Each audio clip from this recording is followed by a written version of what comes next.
Əziz kitab sevərlər, Kitablar Səltənətinin inciləri böyük şair, dramaturq Hüseyn Cavid yaradıcılığından Şeyx Sənan əsərindən bir parçanı sizə təqdim və tövsiyə edir.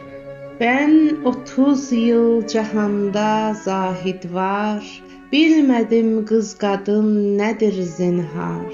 Nə qədər bəndə varsa hissü həyat, ehtirasata düşmənim heyhat. Bana biganə zevq-ü nəfsani, sevdiyim yalnız eşq-i ruhani. Daha könlümdə qeyri eşqə inan, yer bulunmaz, hayır, hayır.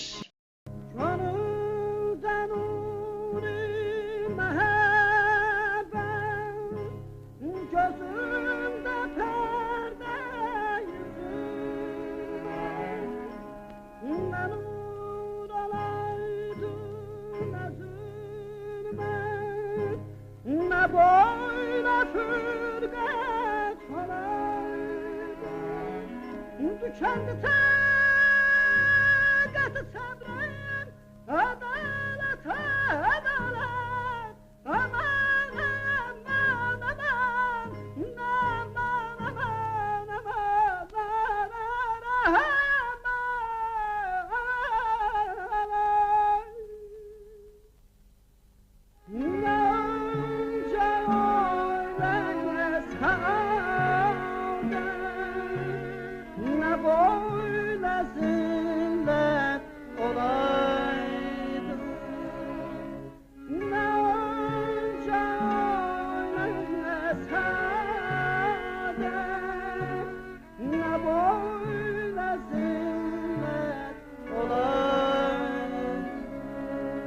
Ey büyük Tanrı, ey büyük Yaradan, her kulun halı, fikri səncə əyan.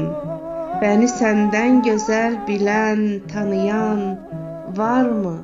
Ey Xaliqi zəmin-ü zaman.